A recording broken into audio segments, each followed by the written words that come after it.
What is up, everybody? Welcome to The Stack. I'm Alex. I am Pete. And on The Stack, we talk about a bunch of comics that have come out this very day. We review them. We offer up opinions, hot takes. Hot takes, if you will. Hot takes and hot pancakes. I don't know if it's hot takes, but we talk about how we feel. Oh, they're about hot.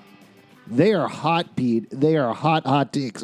Oh, my gosh. it. Don't die. It's too much smoke in here from all the heat. Too much spicy stuff. For my hot takes, I need to heat it up. Well, anyway, before we get into the reviews, we are once again going to read a couple of comments from you guys. This is stuff that you have left for us on iTunes. We're going to read it out here. If you'd like us to read your comments on the show, and we would love to do that, leave us a comment and a rating on iTunes, and we'll read it right here on the show. This first one's from Aaron Blur. So good, I listened twice. I depend on this podcast almost exclusively to find out what new comics I should be checking out. I don't read too much superhero stuff, some dabbling here and there, but I still love to hear what's going on in these books. It's like a little bit of fun gossip. Who doesn't love that? Fun goss. Yeah, hot goss, hot takes and hot goss. Too hot in my throat, I'm going to start coughing again. They cover a great variety of stuff, and I am super appreciative of that. This is the most fun way to get a rundown on some of the best comics coming out each week. Thank you so much, Aaron Blair. That is very nice. Yeah, thanks, Aaron. Here's another one that I'm sorry, I just can't pronounce. It's like Jiffa Kessel here, Baduga. Says, great podcast. This is a great podcast reviewing new and upcoming comic books. The hosts are funny and smart and review a variety of books. Their varied interests and personalities give the listener multiple perspectives on new books, which has helped me out when trying to decide which books I should pick up. Nice. I listen every week and recommend everyone else do the same. Thank you so much. Yeah, thank you. Yeah, we definitely try to do as much of a variety. I know we've been doing the House of X Powers of 10 stuff a lot. Yeah. We usually like to cover Batman or the big issues or whatever. But we're definitely always trying to choose a new number one when it comes out in particular, because we feel like, you know, it's good to check out those books, give them a little bit of a sample or recommend them there. But plus any weird sex stuff that you're into. You like to throw that in the stack. I love to throw that in the stack, and we're going to get to that at the end here, Pete. Ooh. We're going to get deep inside of it. Oh, God. Deep. Oh, why? You like that, Pete? No, I wish I didn't bring it up. Neither did I. I also didn't like it. Let's kick it off with a DC comic book. This is from their Black Label line, Harleen, #1. This was a long book. It was like 60 pages. I'm so sorry. Are you okay? Yeah. Okay, that's good. Yeah. All right. This is from the Black Label line, which is their adults-only line, so kids, stay away. This isn't for you. Or kids, get into it. It's no, fucked up. Pete, no, you can't do that. This is for adults only. They can't live sheltered lives. You got to get them used to the horrors of the world early. The pages are made out of alcohol. Yeah. All right. So Black Label, that's a booze reference. That's what it is. This is, I never pronounce his name correctly, and I do apologize, but Stefan Sevcik, I think is what it is. Nice try. Thank you very much. I love his art. He's so good. He has done a bunch of indie comics as well that are super fun. They're a little sexy, so Pete, don't you check them out, and kids, don't you check them out. But this is him delving back into the history of Harley Quinn before she was Harley Quinn, when she first met the Joker. It's his take on it. Pete, what did you think? Harleen. I thought it was interesting. It was cool because normally we're the perspective of either Batman or the Joker, so it was fun to kind of get the bystanders, kind of point of view of like what it's like to live in Gotham and then walk around a corner and see Batman fighting Joker, and what that would be like. And would you kind of bum rush afterwards to see them got to go fisticuffs, or would you run away for your life, Well, even more than that, usually what we get with Harley Quinn in terms of her origin is a montage sequence where she's like, I was a doctor at Arkham Asylum. I met the Joker. He drove me crazy, and we fell in love, and then I started dressing in a costume in the end. Right. So this is fleshing that out exponentially. Yeah. And I think he does a very good job creating the character of Harley Quinn, recreating her, and delving into it. Yeah, the and Joker's very alluring here. I also like the fact that, like,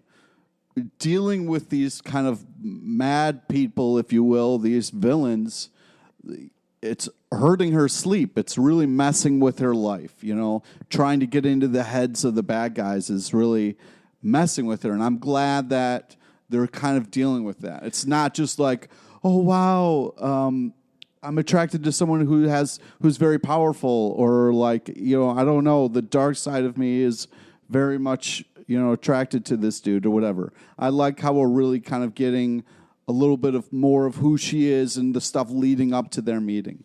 I agree with you completely. My only qualm with this book is I don't understand the Black Label thing. Like, maybe it has to do with the paper quality. Maybe it has to do with the extra size of it. But other than some language here and there, it's not more violent than anything you'd see in a DC comic book. It's not more sexual than anything you'd see in a DC comic book. Yeah. There's no Bruce Wayne's wang in this issue or anything like that. Okay. That was Batman Deb, the first issue, the first printing. They had Bat Dick, and then they edited it out. Yeah. So there's nothing like that. So I don't know why it's... What's interesting is if this Black Label were kind of going to slow things down a little bit and explore things more, I'm cool with that. It's fine. Again, the issue is very good. Highly recommend picking it up. I'm just not 100% sure what the Black Label line is yet, and I'm curious to see if it defines itself in some way. But it's also to see somebody who seems like a reasonable human being, like how they kind of go off the deep end and are going to fall in love with this person who is clearly a bad guy. Yeah. Just like I did with my wife. Whoa. Too much. Avengers number 24 from Marvel Comics. This is continuing the challenge of the Ghost Riders. This is, excuse me. Ooh, my throat again. Hot takes. Hot takes from the Ghost Rider riding down my throat. Danny Blaze? Yeah. Danny Blaze is... He's the one in the car. Danny Blaze, Robbie Reyes. Yes. Danny Blaze, Robbie Reyes. Hey. Reyes. Yeah, Reyes. They are having a race to see who will be the Ghost Rider, who will survive. Meanwhile, on Earth, Cosmic Ghost Rider is fighting the rest of the Avengers. You're a big Ghost Rider fan. What do you think about all of these Ghost Riders, Pete? I love it. I'm sorry. Let me just... Reyes is the guy in the car. Yes. Yeah. So, I'm very happy. At first, I was... Johnny Blaze. Johnny Blaze is the one on the bike. Johnny Blaze. Danny Ketch. Yeah, I don't know. You confused the crap out of me. I know this stuff, and then you said it. Now I'm questioning my knowledge. But anyways, so we can just call them Ghost 1 and Ghost 2. Yeah, Ghost 1 and Ghost 2. So Ghost 1, the first Ghost Rider on the motorcycle. As a kid, I was very fascinated by this. And I very much like the fact that they updated the character and did it with a way that had a little heart and loved the backstory. And it's cool that we kind of get a race. It kind of reminds me of the old Superman Flash race, where we want to see who's faster, who's, better, that kind of thing. And I like this book. I feel like it's cool. It's kind of what you want. It's a little popcorny, but loved it. There was somebody, I'm totally blanking, and maybe you remember, I feel like it was Danny Roth on our live show who was talking about this book and said that what's great about it... no, it was Daniel Kibblesmith, actually. Daniel Kibblesmith was talking about it on our live show, and I thought about it every issue hence, and it's made me like the book a lot better, where you can pull out these things, and it's almost like describing it to a kid, and that's what makes it fun. Yeah. Where you can be like, yeah, there's two Ghost Riders, and they're having a race in hell. Great. Yeah. One of the Ghost Riders' ghost uncle infests this Celestial and tries to kill him. Awesome.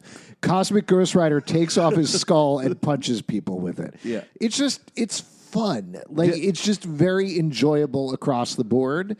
It's a blast to read. Yeah, it really is. And when you kind of break it down like that, it's a great way to look at it. It's just like over the top fun. Yes.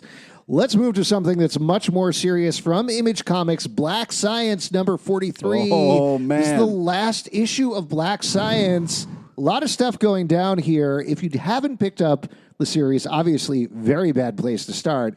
But this is about... Great jumping on point. Definitely pick up this issue. No. This is bringing all of the multiversal adventures our heroes have gone on over the course of the series all together. It all comes down to this.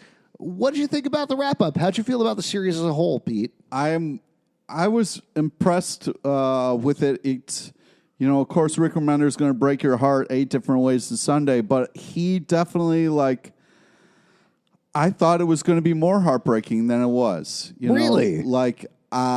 He, still at the end, it was tough to see his wife be like, okay, fine. That was Let's get into spoilers. I'll Okay. just lay it out for you guys really quickly. So there's this guy, Grant McKay. He invents a thing, the pillar that lets them travel through the different layers of the multiverse. He completely wrecked the multiverse. His arch enemy, Kadir, compressed, I guess you could say, the multiverse into one particular version. Grant McKay knew everything was wrong. He started to break it again. And at the end, he ends up killing his kids, getting totally sliced to ribbons, and then convinces his wife to travel to another section of the multiverse where their kids are still alive. Yep. And continues it there again.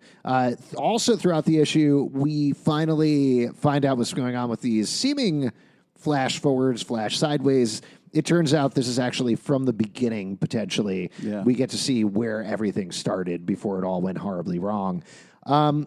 This ending, it wasn't totally satisfying, but it made sense. Because to end it in any way where Grant McKay isn't continually screwing up the multiverse wouldn't be true to the book. Right, and he wasn't going to... He never does things and wrapping it in a little bow.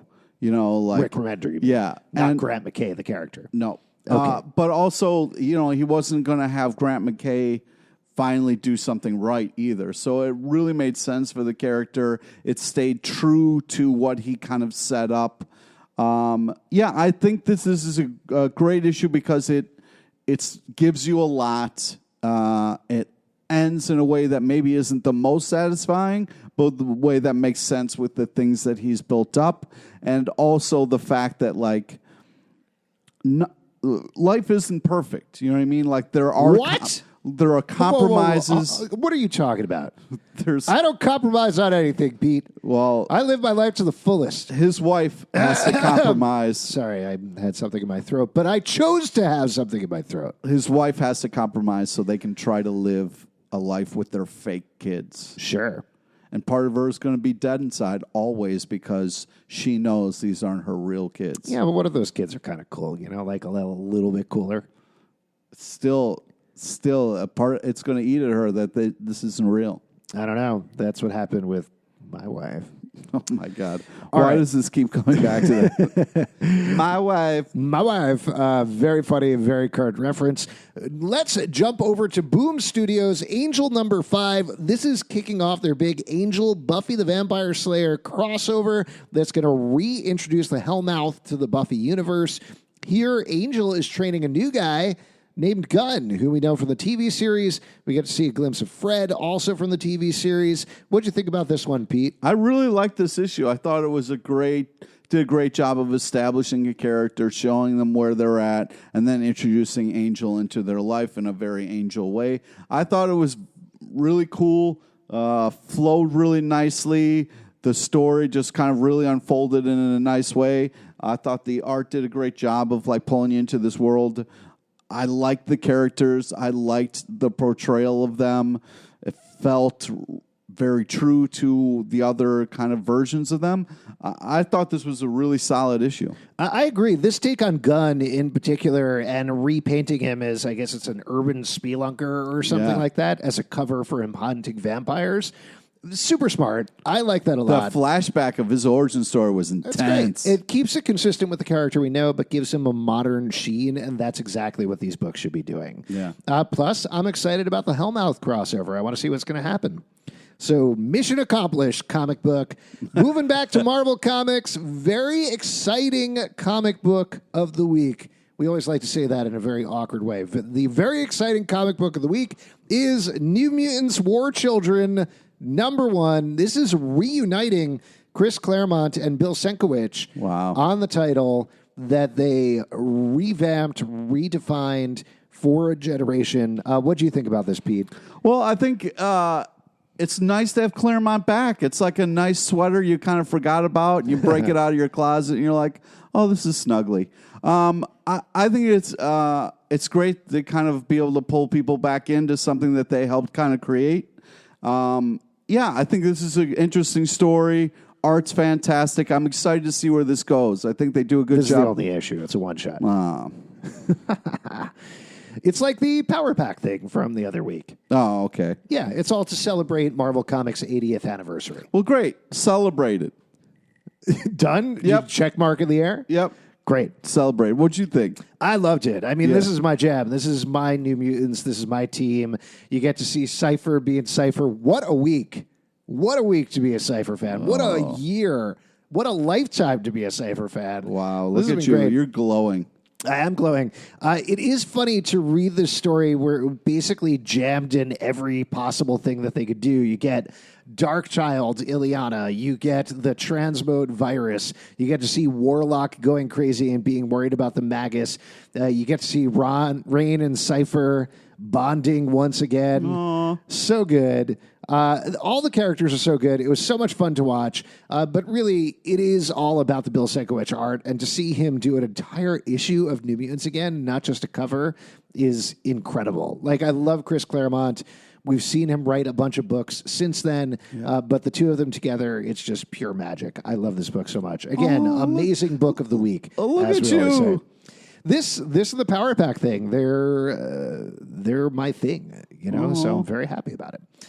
Let's jump over to DC Comics. Batman, Superman, #2. This is continuing the infection of the DC universe, courtesy of the Joker, not the Joker, the Batman Who Laughs. Yeah. And this issue, Batman and Superman are dealing with the Shazam Who Laughs.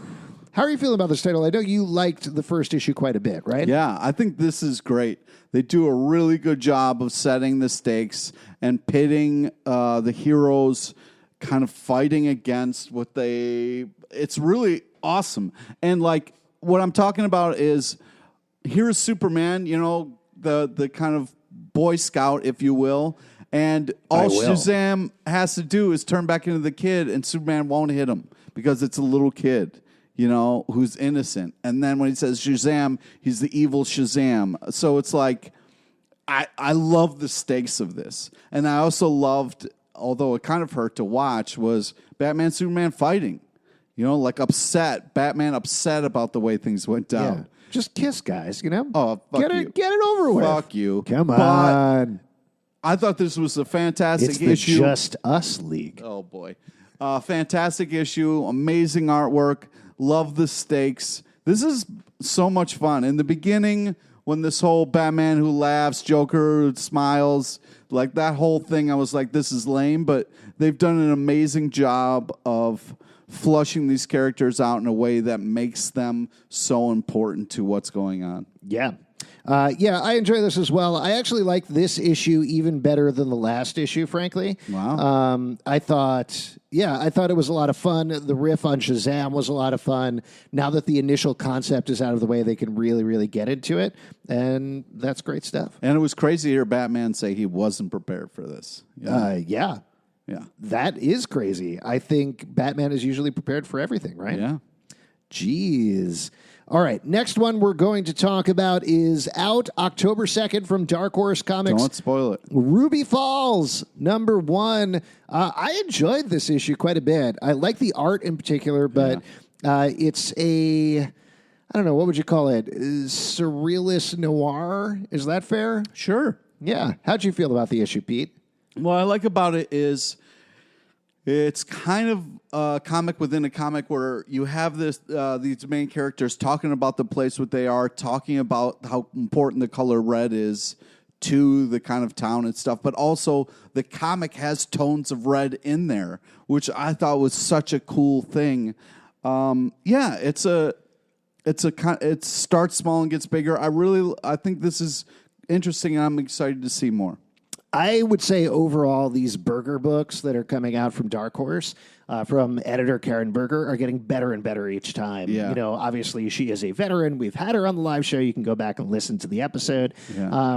But the first couple, I felt like, okay, I don't quite get what this is. I know it sort of feels Vertigo-ish. It's not exactly its own thing yet, but it really does feel like this line is getting its own identity, its own feel to it, and that really crisped in with this book for me, so I'm excited for people to check it out. Cool. Next one to talk about, Powers of X / Powers of 10, #5. Here we go. Fucking go. Here we fucking go with a reasonable discussion about a comic book, Pete. Let's get into it. You ready to explain shit to me or what? I am absolutely ready to explain shit to you. Now, this Okay. is I would say can I speak for you, Pete? Sure. If you had to choose between House of X and Powers of 10, I would say Powers of 10 unequivocally is your least favorite of the two, right? Right. Because it jumps through timelines. Yeah, the 3 timelines. 3 timelines. Very confusing. Yep. This one, less confusing, maybe? It was until the last timeline. The last timeline. Well, Really we still don't know a lot about that timeline yet. Right, but also, like, this also felt like the least shocking issue. This was just them moving pieces on the chessboard. It was like, okay, in this issue, we get to see how Professor X gets the helmet head, how he turns into Lollipop Man. Cool. Yeah. We knew that was happening. Now we get to see it. It was, happen. I would say, nice to see him say, "I'm the Lollipop Man." Yep, right in the middle there. And then, okay, we got to talk about how we're going to move all these drugs and make all these drugs. Okay, cool. We got to see that happen.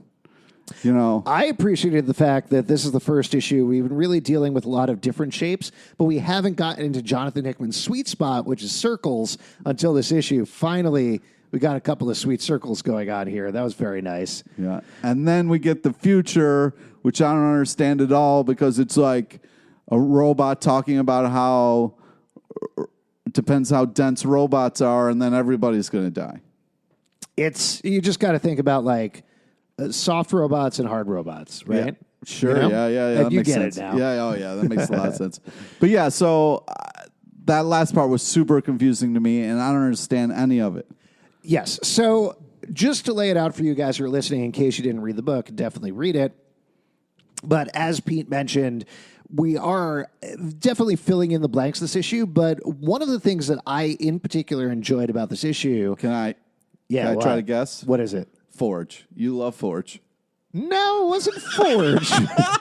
No, that's a good It guess. was like, hey, we need someone to make a lollipop head. Forge, you're the guy. Well, absolutely. I mean, I Forge, did. get So in it the starts call. off with this conversation between Xavier and Forge, where Xavier and says, Xavier looking mighty creepy like a villain in this. "You think throughout? Yeah. I don't know." I mean, when he's lollipop head, he's less evil. Well, I will say, so as usual with this issue, as you're reading through the issue and as you're reading the text pages that are In interspersed in between, I love how Hickman always seems to drop an alarming piece of information just casually in the middle there. And here, we find out further about the big revelation of the last issue, which is that Professor X has been backing up all the X-Men. Yeah. And he's been doing it for years. Every week, he makes a copy of everybody's brain. We find out more of the logistics of this, that there's 5 different places where there's backups besides the helmet that he's wearing on his head.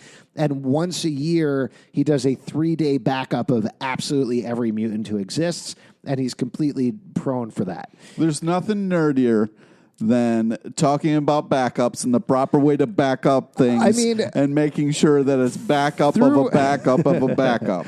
Throughout the series, Hickman has been very confidently showing his work. He's like pushing it across the desk and saying, "You guys, I did it. I did my work here. I figured it out. Those questions you have, here you go. There's the answer." Yeah. And I do appreciate that it's actually in the text, that it's not like you go to an X-Men panel and he's like, "Oh yeah, here's how the backups work," that it's all in there and answers the questions before you can actually ask them, or very soon after you've asked them. So that's all great. But there's one other detail that's thrown in there where in the previous issue, they mentioned with the backups that nobody has tried taking a mutant brain and putting it in what they call a husk, very alarming name, a husk that they does not belong to them. So like taking Cyclops' brain and putting it in Kitty Pryde's body or something like that. Oh, that's creepy, dude. They also say in, I believe, the same paragraph that you can revert backups, but it's very difficult. And they mention that Professor Xavier has done that twice and then move on. Oh. And that to me is like alarm bells, alarm bells, alarm bells. Why would Xavier revert his backup? Do you have any theories there, Pete? Because he messed the fuck up a bunch of times. Yeah. I mean, I think that's probably what it is. It also might be wiping information from his own brain or something like that. Yeah. Or something bad that happened. Or he revealed too much to somebody and then reverted back. Yeah, I'm not sure, but that's definitely one detail that like But this needs to be expanded upon. I keep hoping that the X-Men are going to... I'm going to read an issue and be like, X-Men aren't as bad as they look right now because everybody looks like a goddamn villain, and it keeps getting creepier. The one sunshine that I had in this book was Namor. That shit was awesome. Where Namor shuts Professor Xavier down. He's like, get the fuck out of here. Yeah, of course. Very Namor. Hickman It has was written glorious. Namor a lot with the Illuminati, so he's very familiar with him. He's also very familiar with Emma Frost. That was my favorite part of the issue, because one issue that I've had with this is because everybody is so cult-like, they sound very much the same across the board. They're all this cult of X right now. Emma Frost is not part of that, like very distinctly not part of that.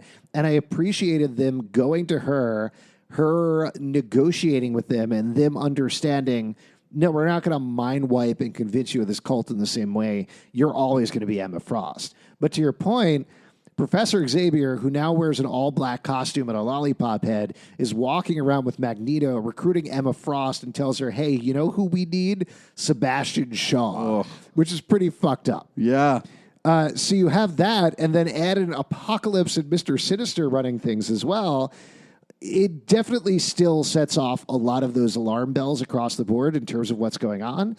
You could make the argument that, okay, these people are mutants and they've always been about mutant superiority, and now everybody is on board with that. So that's why it works.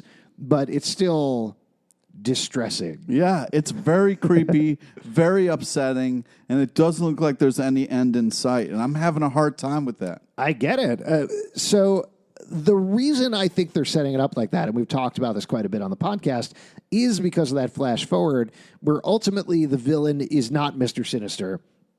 It's not Apocalypse. It's not mutants at all.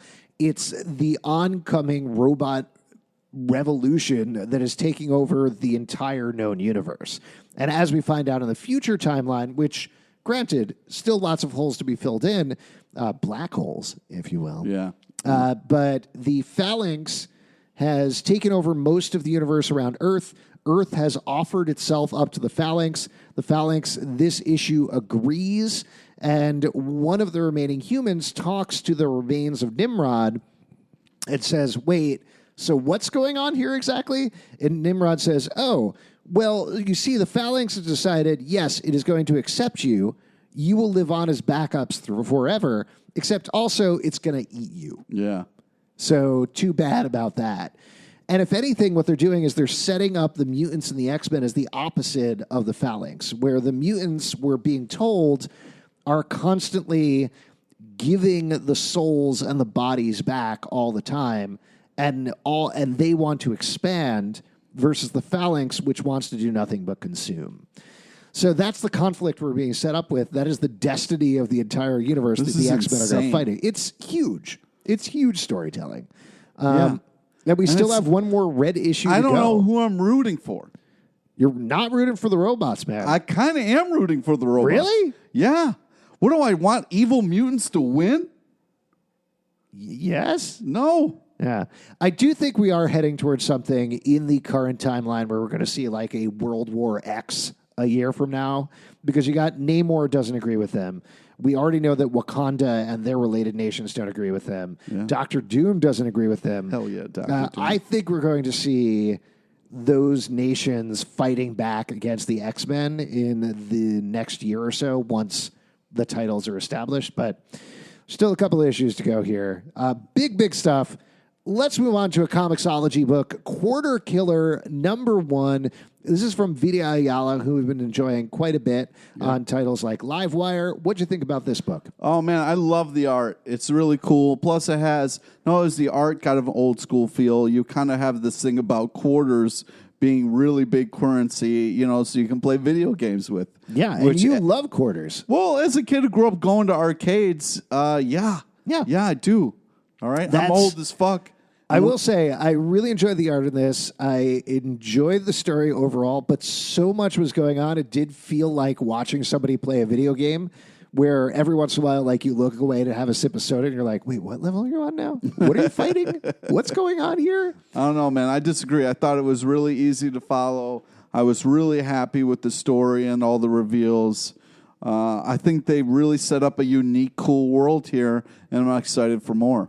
I am too. Again, it was a lot for me. Maybe I read it late at night. I don't know. Yeah. Hey, we'll see what happens. Yeah. But you can pick that up on Comixology Originals now. Here's another DC comic and another Shazam. Shazam number 7. Man, this title hardly ever comes out, but when it does, I like it hardcore. The art alone and the creativity of all these worlds that they're bouncing back and forth between is really fantastic. So if you have forgotten or haven't been reading the book, Shazam and the whole Marvel family, I don't know if we call them that anymore, I guess the Shazam family, they are all trapped in these different magical lands, including we find about the Wazunderlands this issue, among others.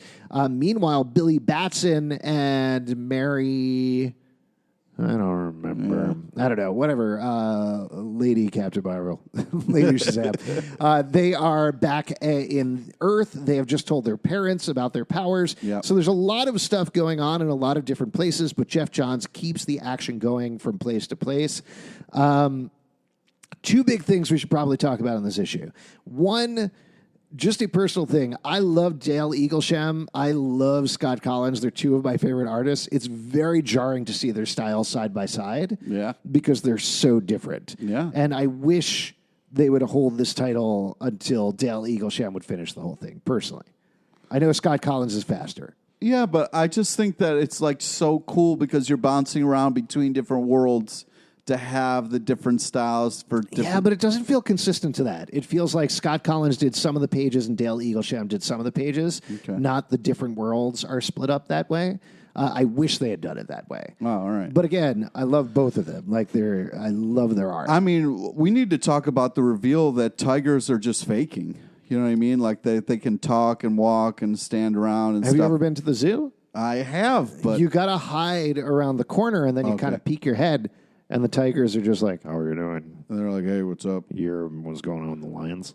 Yeah, I mean, I knew tigers were super jacked and stuff, but like to see them in this way, it's really... Oh, yeah, I love a nice muscly tiger. Last thing we got to talk about the last page, Pete. We have to talk about the last page because Shazam is in a graveyard. He's looking around at graves, and the last grave he sees is Captain Marvel, which, for those of you who know anything about the contracts and the negotiations and everything that's happened over the years, at a certain point, DC just kind of gave up on the Captain Marvel name, which was originally Shazam's name. I cannot believe they're bringing it back. It's such a nerdy inside baseball thing. I don't know how they're going to do it or make it work. I don't know if... I just think they were just kind of doing a nod to... The text at the end is Captain Marvel returns. Wow. So there you go. Oh, wow. Going back. I don't know. We'll see what happens. But that is a fun teaser. Very excited to read the next issue in 6 to 8 months or so. I feel like, though, that's just going to be so much more work just to try to make that happen when it's just...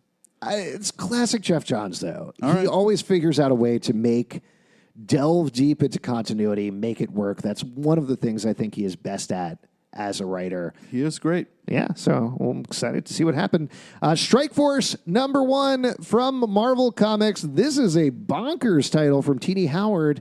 This is a bunch of seemingly random characters grabbed out of a grab bag are stuck together to face a new shape-shifting villain. You got Blade. You got Winter Soldier. You got, what is she called now? Not Photon. I don't know. The old Captain Marvel. Yeah. Now called maybe Photon. Not 100% sure. Spider-Woman. You get Angela as well. What'd you think about this book? This is a fun group.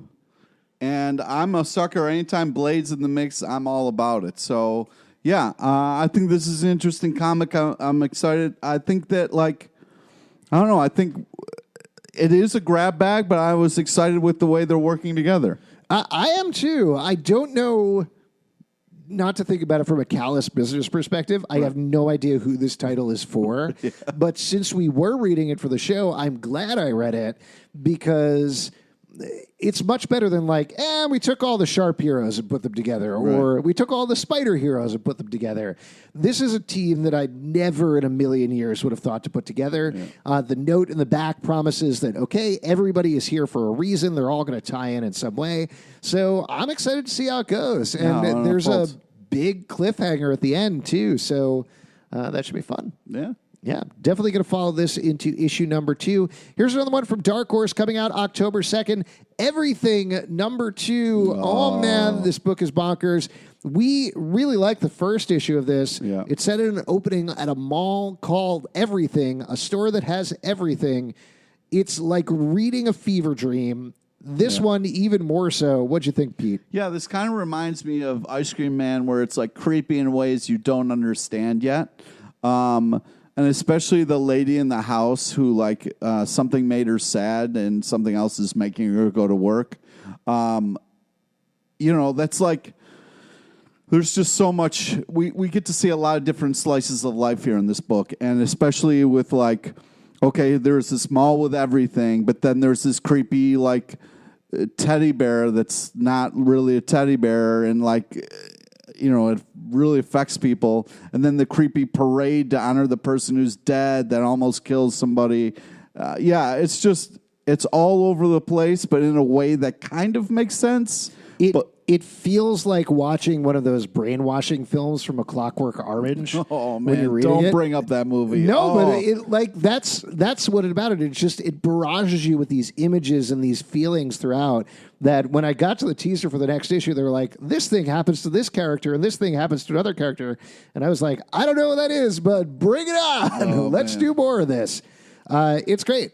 Just the images are great. The art is just really fantastic in such a creepy way. And the faces and the kind of the way people are disjointed and stuff like that. It's just amazing storytelling. All right, let's get to the long-awaited sex block. Oh, Jesus Here we Christ. go, Pete, your favorite section of the show. First up from Image Comics, this is a highly anticipated... You double-sexed us. I double-sexted you, yes. SFSX, a.k.a. Safe Sex #1. I have to read these comics in public, like... Why? You don't have to read them in public. Yes, I do. No, you don't. I sent them to you, spoiler for you guys at home, I sent them to you far in advance. You don't have to read them in public. Well, I read them at work. You live in an apartment. Do other people wander into your apartment at random times? No, I just read them at work. And that's your fault then. It's super creepy and I get like really fucking weirded out by it. Do you masturbate while you're reading them? Of course. That's the problem. That's why it's embarrassing, Pete. No, I would not do that because this book is really fucked up. Yes, it is very fucked up. This reminded me a lot of Bitch Planet, like it feels like a natural successor to that, where it takes place in a futuristic society where the main character is working at a sex club. A theocracy starts clamping down on them hardcore, and they eventually run for their lives. She and her boyfriend, eventually her husband, run for their lives. Things get locked down after that, and they get crazy after that. It's very graphic. If, again, kids, don't... There isn't kids listening to this. To our podcast? Yeah. There are some kids. Yeah? Yes. Oh, sorry, kids. No, it's fine. This actually gets broadcast live to a bunch of kindergarten class. Oh, sweet. Yeah, sorry about that, everybody. Hey, don't color within the lines. Color however the fuck you want to. Yeah. All right, don't listen to your teacher. By the way, I wanted to mention your painting show on PBS, Pete. It's terrible. Thanks, man. No problem. I really like this book a lot. Of course you did. I like the art a lot. I thought the art was very good. And it does have some stuff to say. It's not as strong as Bitch Planet necessarily. It's not as harsh as that, but it's fun to read. Is it fun? Yeah, it is fun. All right, cool. You got to stop being such a prude, man. Oh, thanks, man. I really appreciate that. Get loose. Yeah, I'm all about getting loose. You got to drink one of those Black Label books. Chill out a little bit. Yeah, I'm all about that, but it's just like, okay, I get it. Like, like what's appropriate, what isn't, what is, but yeah, You just can't. Well, it's just, okay, like you're either having sex in a crazy orgy dungeon or you're trying to be like a member of society that has to report when you have sex, and it's like, God damn, there can't be a place that's like in between that. Or welcome to America 2019, Pete. I guess so. But I mean, it's creative. Fate Praise from Pete LePage. Let's move on to our last book, which is Faithless number 6. Here we go again from Boom Studios. This is another fucked up sex book, but I like this one quite a bit. If you haven't been reading it, it is... Well, I'll tell you in particular what I really liked about this issue. The creepy guy who's making them have sex and stuff? No. Oh. So we've been following along with this girl called Faith, who meets another girl, kind of falls in love with her, kind of crushes on her, sleeps with her, ends up sleeping with her father as well, gets sucked deep into this art underworld. There's all these weird, strange signs that have been going on throughout. We even talked about with the last issue that we felt like, okay, this is great, but I'm wondering where this is going. And what I liked about this issue, it's going to be taking a break and coming back with, I believe, volume 2 after this, is it really crisps in what they're talking about. That in order to join the art world, in order to find yourself as an artist, you have to essentially give up your soul, is, I think, what's happening in this book. And at least that's what came through to me in this last issue. And I like that quite a bit. Like, that illuminated a lot of what's been going on for the past 5 issues as well. Cool. What's up, Pete? Your problem was that somebody sucked a dick? No, I don't have any problem with somebody sucking a dick. I mean, do what you love. But by the way, just real quick, I want to apologize to Miss Smith's entire class. Sorry about the suck a dick thing. Hey, I'm not sorry about that, Miss Glass. Listen, Miss Glass. Mrs. Class. If you want to suck dick, you suck dick. All right, you follow your heart. Yeah, just don't do it between the lines. Yeah, exactly. Of the dick. But so anyways, yeah, I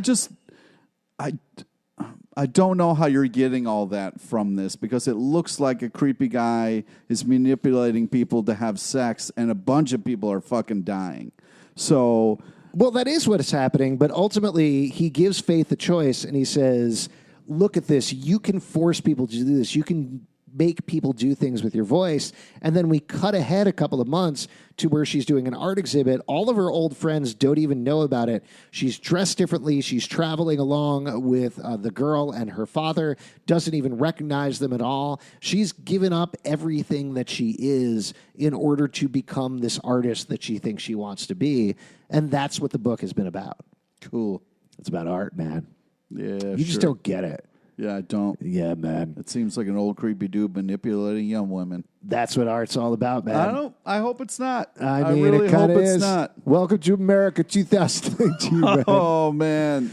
If you would like to support the show, patreon.com/Comic Book Club. Also, we do a live show every Tuesday night at 8 p.m. at the People's Improv Theater Loft in New York. Come on by, and we'll do some creepy stuff to you as well. No. Pete, what do you want to plug? No, man. What? Listen, don't let anybody do creepy things to you, all right? Yeah. That's what I want to plug. Okay. Also, our Facebook. You can check us out on Facebook. You can check us out on Twitter at Comic Book Live. ComicBookClubLive.com for this podcast and more. You can subscribe and comment, as we mentioned, on iTunes, Spotify, Stitcher, Android, or the app of your choice. And we'll see you next week at the Comic Book Shop. Woo-hoo.